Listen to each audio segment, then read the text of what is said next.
Oh boy, I'm so excited to start with Dead by Daylight. I've heard you can play as Michael Myers from Halloween in this game. I mean, I love that movie. Let's go ahead and get started with the tutorial.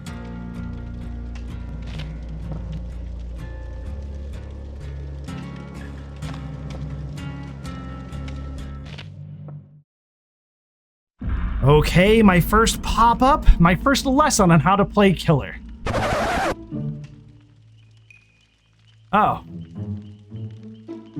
Well, I thought this game was like you got to play as the bad guy and you're supposed to get the survivors. Maybe I'll just get a refund. Hi guys, Bran here, and welcome to another commentary video. It's a little bit of a nostalgia trip for those of you guys that have been on the channel for a while, me being in the green screen down here and the game up there, but you're not here to hear about that. What you're here to hear about is the PTB. Is it as bad as people are making it out to be? Because there's a lot of doom and gloom out there in the DBD space. So are people exaggerating, or is it really that bad? If you want that short answer, the answer is yes. If I was going to rate this on a 10 scale, with 10 being like no notes, best chapter ever, and 1 being the most abysmal piece of garbage ever, it's about a 3. There's some merits here, but 90% of it, if not more, are unhealthy changes coming to the game, which is no shock considering this is the remnants of the Krasu good boy PTB that they tried to push through, and it's just been reworked. So yeah. So if you're only here to know if the PTB was actually that bad, that's it. But for the rest of you, let's go ahead and get into the nitty-gritty details. Before we get into the bad stuff, because I feel like most of it is bad stuff, let's talk about a couple of the positives, because there are some positives in here. One of the good things that I actually like coming out of this PTB is the scratch mark changes. I like being able to change the colors. I rocked purple most of the day. I've heard that yellow is pretty good. The reason I didn't go with yellow is because I feel like if you go to Coldwind, you wouldn't be able to see anything. But I'm glad people have that accessibility change. Hopefully auras are coming as well. You can change the color of auras soon as well. Another positive is that Skull Merchant is getting some buffs. I know Skull Merchant has been in the gutter since their intentional gutting of the character way back when. So getting some positive changes is really cool. Seeing Pixel Bush get excited on Twitter instead of dooming and glooming was very nice. I'm happy for them. Also a minor gripe. It's not really a positive thing, but it's also more subjective. I don't think it's something that's like hurting the health of the game or anything, but just a subjective take. I think whatever new Auto Haven lighting change they did is really gross. It just kind of looks like they took the snot colored Fallen Refuge filter and just like threw it on Auto Haven and said, oh, we did it. We saved the day. But now it just kind of looks like he sneezed on your monitor. So I don't know. I kind of don't like it. But man, now we got to get into the bad stuff. And that is unfortunately like, let's say about 90% of this. The first thing that was glaring me in the face, and I knew we were off to a bad start, is the infamous return of the good boy hooks.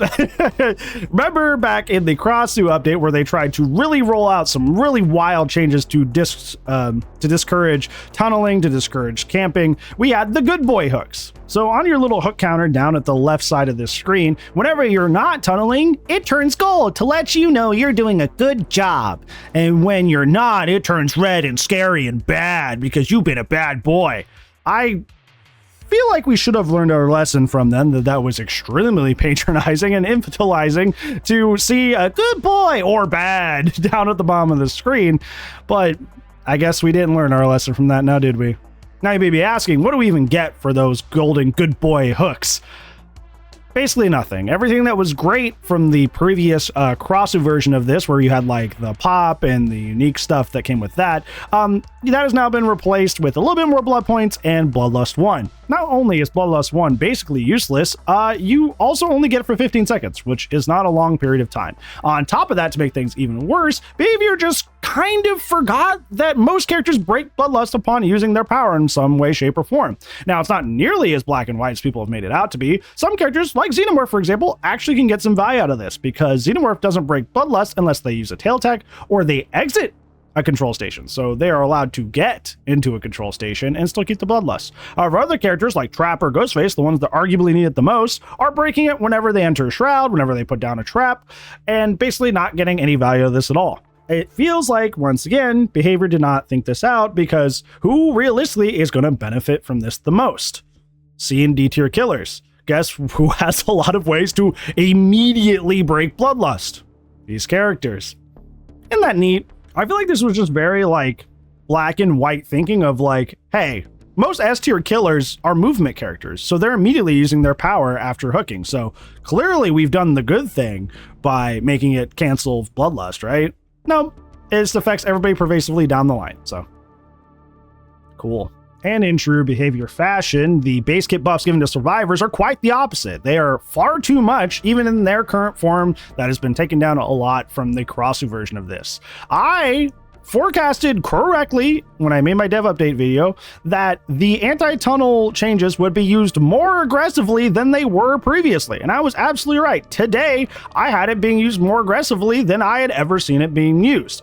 You may be questioning, why is that? Because survivors get a whopping 30 seconds of haste and endurance off hook as long as they don't commit a conspicuous action.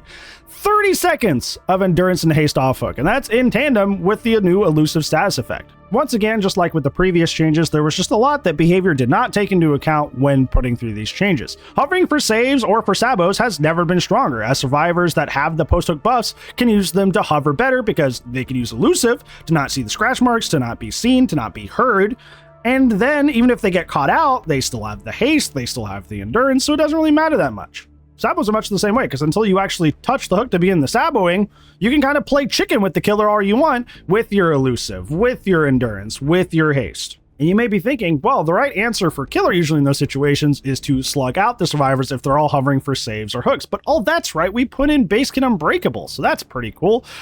Initially, this wouldn't be an issue. Sorry, I gotta ban somebody being stupid in somebody's chat. Initially, this would not be an issue because it is a full 2-minute timer before they can get back up and have that Basekit Unbreakable, but it increases by 33% for every person that's on the ground, which is what's going to happen if there's multiple people around going for saves or sabos. A lot of people are going to end up on the ground. So bully squads, who have an infamous reputation for already being extremely annoying and frustrating to play against in DBD, are going to be even stronger now because a lot of these Basekit changes make it easier for you to do those things. I think the biggest thing that these changes cause is the exact same thing that we warned and hated about the initial changes that were going to come through with the crossover version of this update.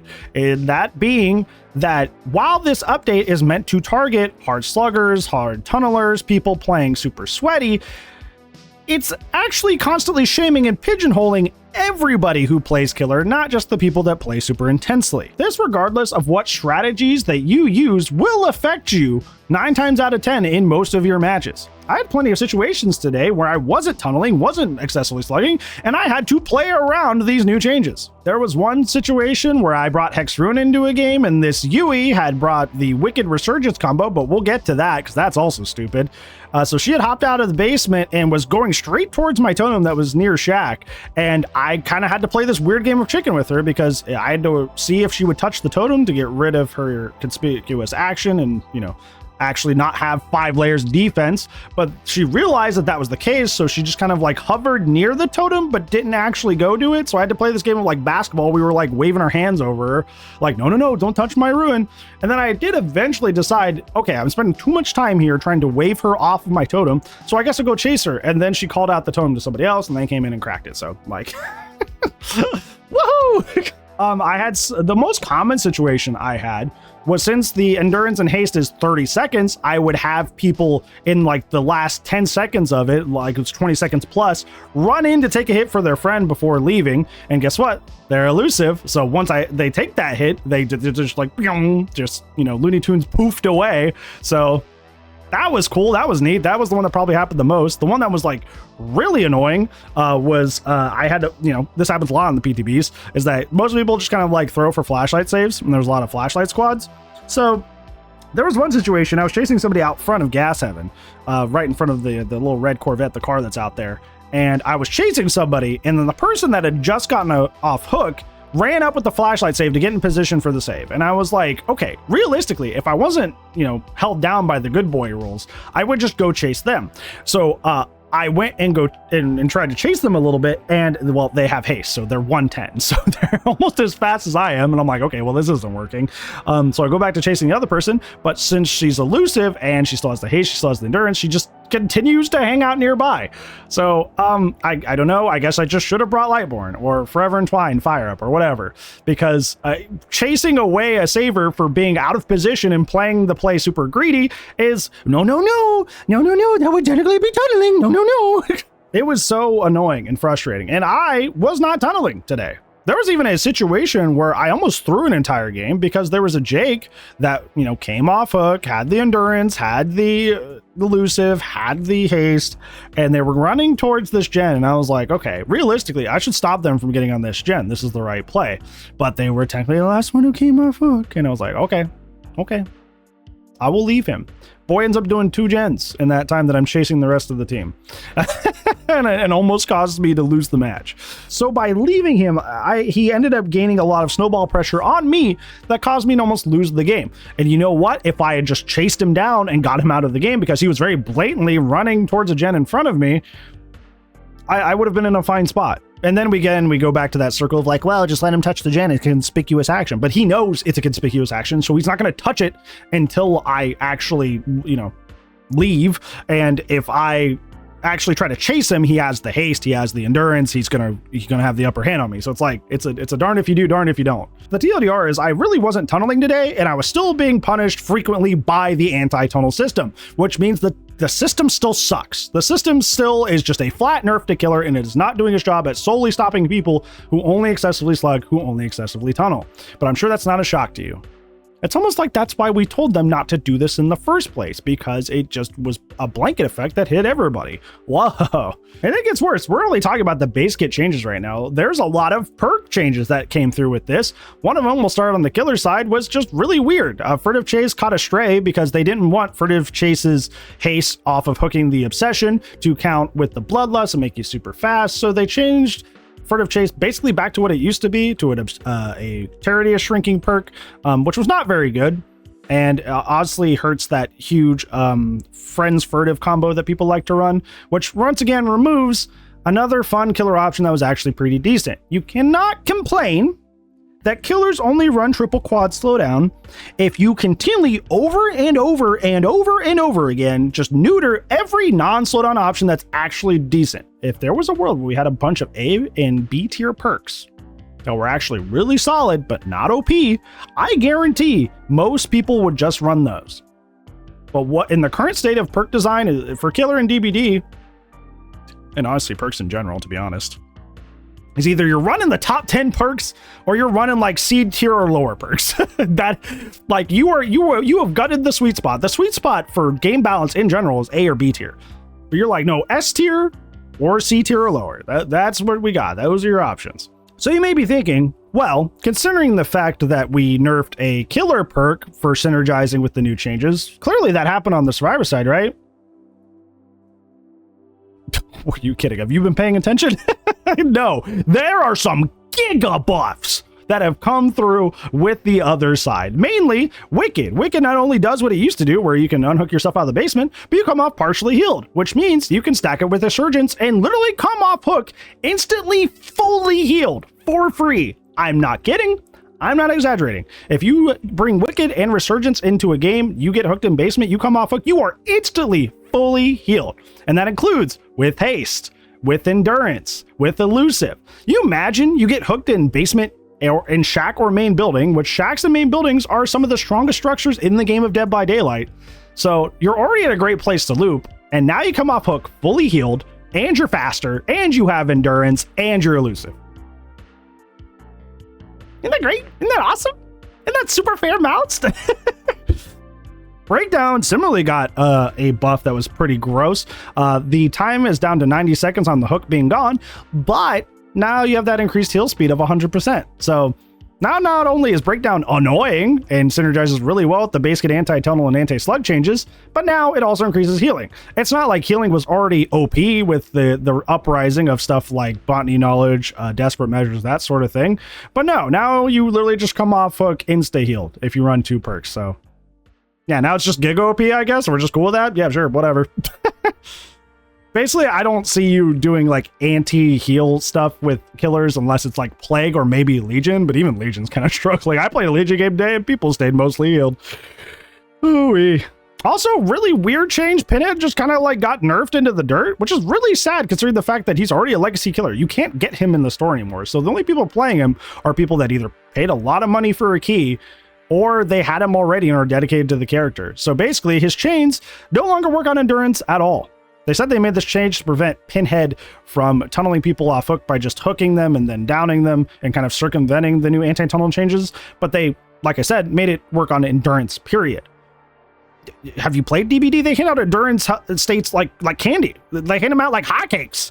You get it from Wiglif, you get it from Basekit, you get it from Made for This, you get it from a lot of stuff in this game. They hand out endurance like it's not a very impactful stats effect when it can literally be game changing, but it's on like half of the stuff in the game, so like whatever. So now you have to deal with that as Pinhead.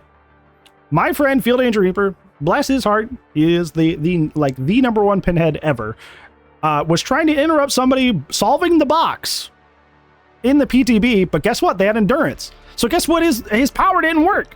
So they just got to solve the box, even though he had summoned the little gateway to shoot them with the chain to stop them from solving the box. But the survivor's like, I have endurance, so you can't stop me. There was a situation I had today where I had sacrificed 2 survivors and I was chasing one of the last 2 people.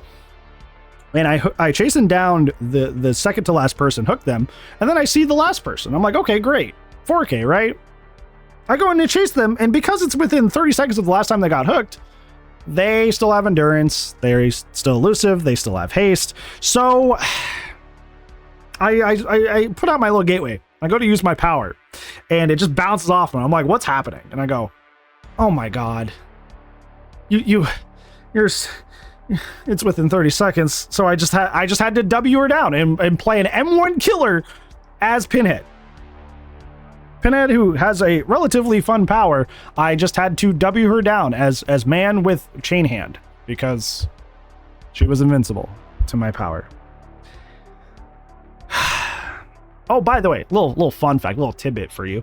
On the roadmap, on Behavior's little official roadmap on what was supposed to happen this chapter in November, there was some stuff about tunneling, camping, and slugging, but there's also stuff about addressing killer pain points and bugs and stability. Pray tell, Behavior, where's the rest of that? Where did it go? Because I don't see anything in here. If anything, killers got more bugged, and I got ridiculously bugged in a number of ways, and that is a character that struggles to stay stable.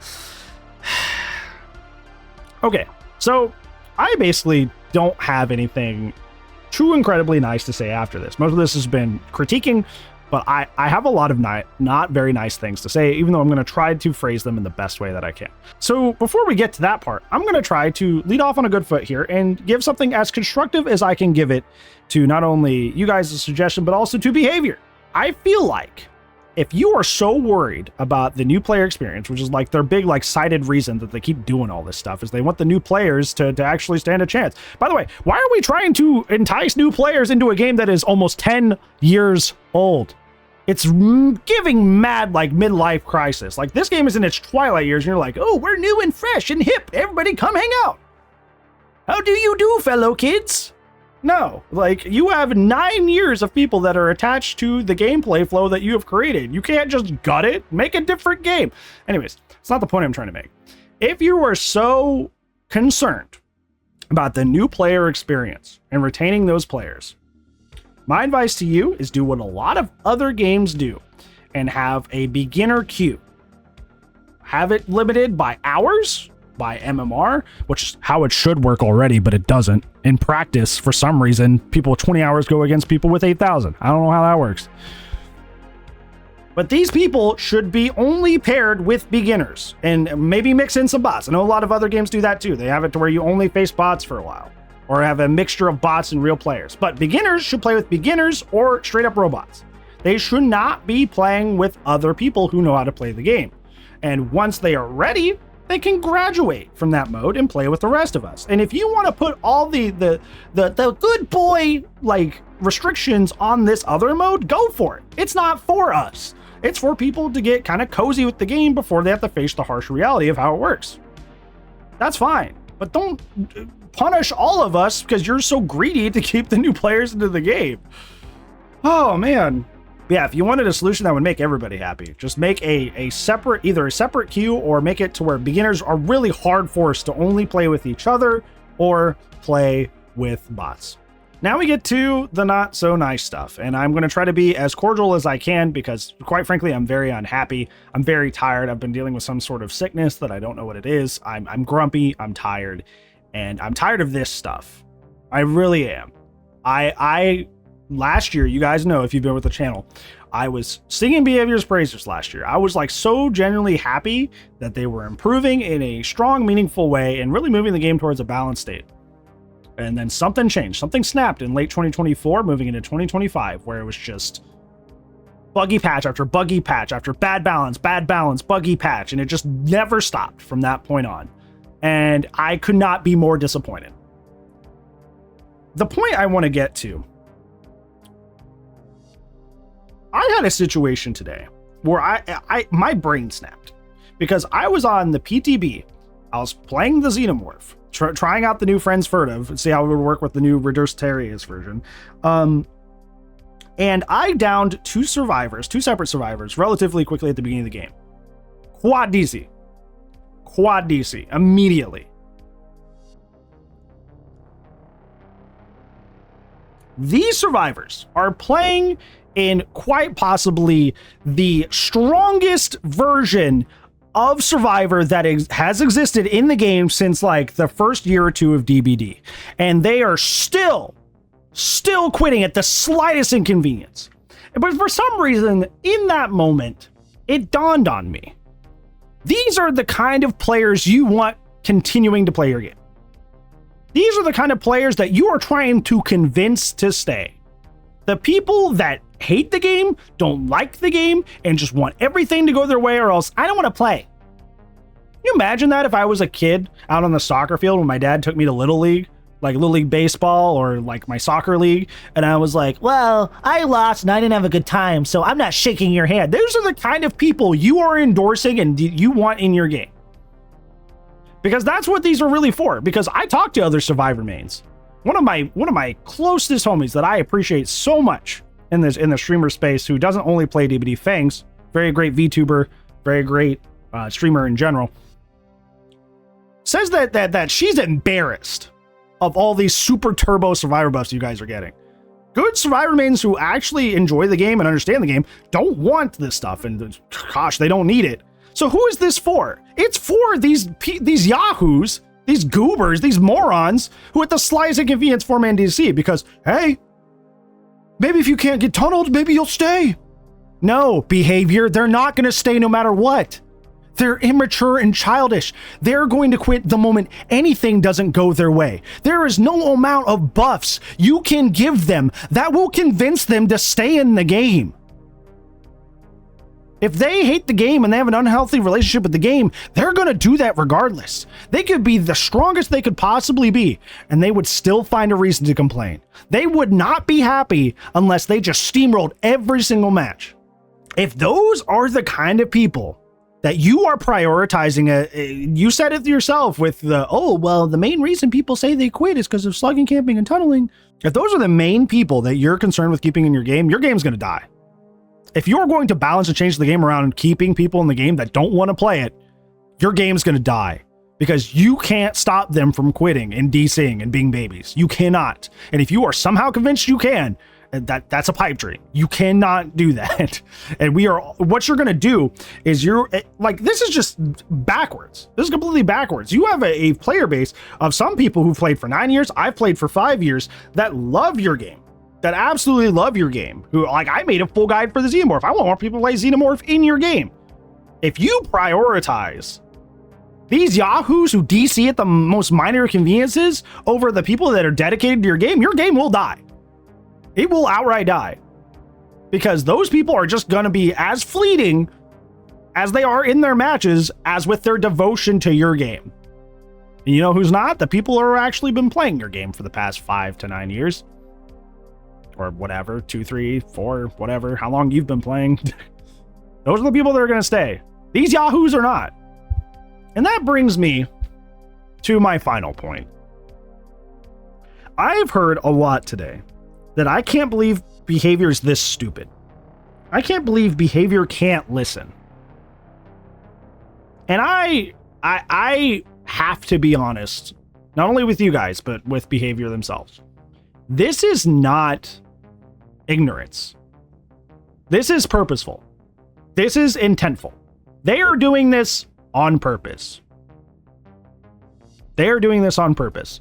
Like I said, I don't know what happened in late 2024. I don't know if it was the 2v8 numbers that made them like see money signs, but something changed late last year to where they shifted their entire mindset towards make the game more casual, make the game more casual, make the game more casual, make the game more casual. Something switched in their heads to start gearing the game towards as autopilot, as casual of a way as it possibly can be. And it is not stupidity. It is not them not listening. This is a purposeful intent, like full of intent decision that they are making. They want the game to be this handholdy, to be this purposely autopilot. They want that.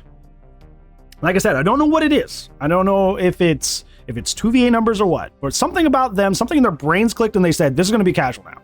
And if you have invested in this game's gameplay flow on the survivor end or the killer end, any sort of skill expression, you are not wanted anymore. We don't want you here. We want this game to be as chill as possible. Because if you think with how hard they have fought to hold on to these changes, that this is the only kind of really drastic gameplay flow change we're getting, you got me messed up. This is the first. There will be more. Mark my words. You can cite this video, you can cite the dev stream video where I said the same thing. There will be more. And you know what's funny too? This is the refined version of what they had, including the Crossu update. That was the refined version of what they worked out. What's on the cutting room floor, behavior? What's on the cutting room floor? What was the more extreme updates that we could have gotten? This is the filtered version? What updates are sitting there still gathering heat, still cooling off? That didn't make it.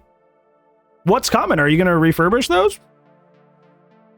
I said it in the dev stream video and I'll say it here. This game, by this time, 2026 or 2027, the next year or two, is going to look completely different. And instead of making another game that's more casual, they're going to gut this one to make it appeal to as wide an audience as possible while alienating their core audience. And you know how I know? You know how I know that this is something that they're not only intentionally doing, but are intentionally neglecting the feelings and thoughts of you? Because look, here we're going to go on a field trip. Double brand pop scare here, but this is relevant, trust me. One of the main reasons that Dead by Daylight behavior has been saying that these changes need to happen, this is not tinfoil hat theory, this is them, not me. They've been saying that they've surveyed the reason that people uninstall and quit the game. And it's been tunneling, slugging, camping, but these surveys leave out a place for killer mains to tell behavior exactly why they're desing. It's almost entirely focusing on the survivor experience and completely omitting why killer mains may be quitting the game. So in this video, the community dev stream is an omen, I asked you guys, hey, since they just forgot to ask you, why are you guys quitting the game? And I'm just going to let this scroll. Because apparently behavior does not see this. It does not have any sort of issue with this. Still going. These are the amount of people quitting your game en masse. And this is like partially, some of these are because of the Crossu update that you tried to put through, but these are people that have been historically disenfranchised by your decisions. Still going, by the way. Killer mains that are fed up, tired, that have either on long breaks, have uninstalled entirely. They're here, having a bad time. Why don't they matter? Because let's be honest with this update. It's not really, some of it's anti-tunnel, anti-slug, etc., but it's really just like a flat killer nerf across the board. And as you can see, other way, as you can see, killer has already felt rough enough for a long time, and people have been quitting en masse. And like I said, no, I'm no odds, no hens. This is a very small sample size. And look, it's still going. Look at how many people are quitting your game en masse. And this is on the killer side. Yeah, there's some comments in here that are actually just like actual YouTube comments. But most of them are people telling their story on why they're on break or why they've quit entirely. Or why it would take something big for them to come back. Still going, by the way. Does this not matter to you? Because these are the people you're disenfranchising. Still going. Still haven't hit the bottom. I should really just fast forward this. But I feel like that would make you miss the point. This is for you. I know sometimes, this isn't me bragging or anything, but it's like, sometimes DBD community managers or devs do stumble upon my videos. Look at this. I want you to take a hard look at this. Stop what you're doing, because this is still going. This whole segment has been lasting quite a while, and we're still not finished. These are piles and piles and piles and piles of complaints. Does this not matter?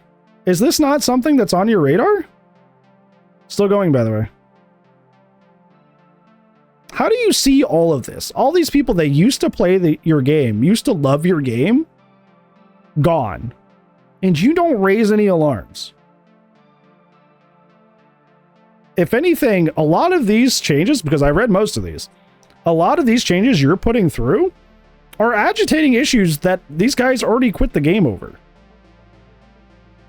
The killer pain points thing that you ended up not doing, they're all here. And they've been festering in the game for a long time and getting worse and worse and worse. Still going, by the way.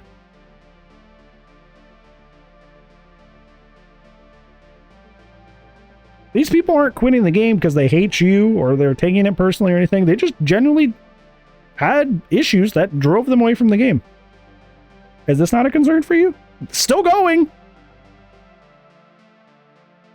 I don't know how you see this and you're not incredibly disappointed. You can't please everyone. I know that's the thing. You can't please everybody. Believe me, I know. But this is a lot of people. A lot of people you have disenfranchised. A lot of people who are either on break or just not coming back.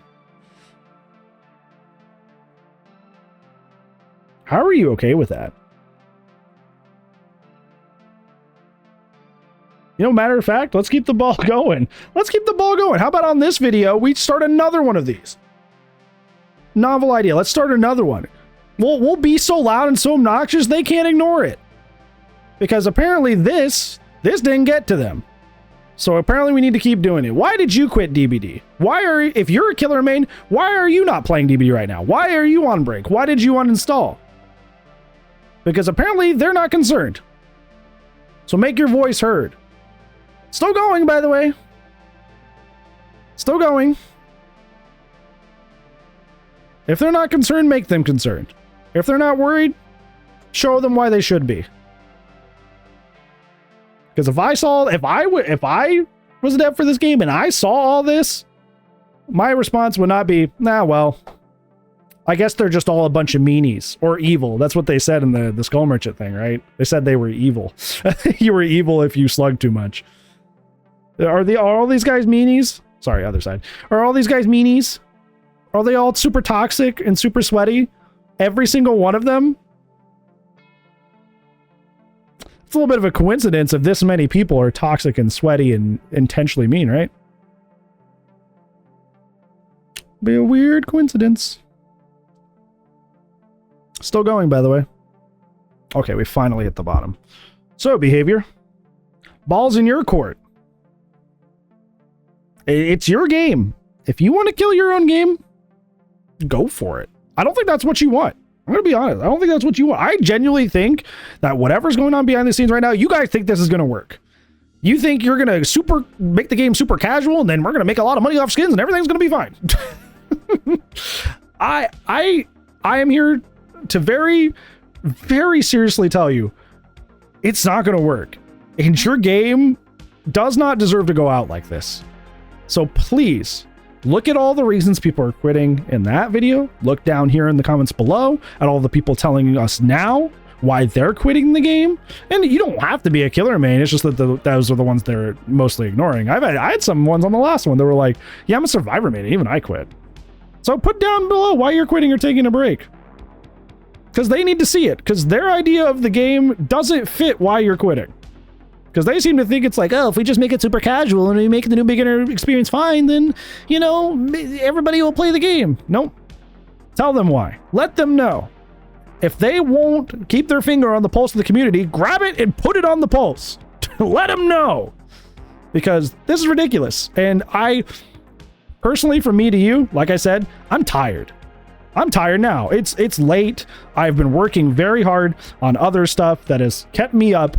I am still getting over a sickness that I hate, and I am sick and tired of making, oh man, behavior messed up again. I've been making this video like once a month for an entire like year and some change. It's getting ridiculous. As nicely as I can put it, please get your shit together. Because we're exhausted of, oh man, behavior messed up again. You're better than this. You proved you've been better than this, and we're tired of being let down. We're tired of being disappointed. Please do better. Please, for the love of God, do better. We are all so tired of another, whoa, wacky behavior trying to blow up the game again. We're tired of it. Please get it please just get it together. Please get your shit together. Oh my God. For better or worse, that's the end of the video. Make sure, like I said, let them know.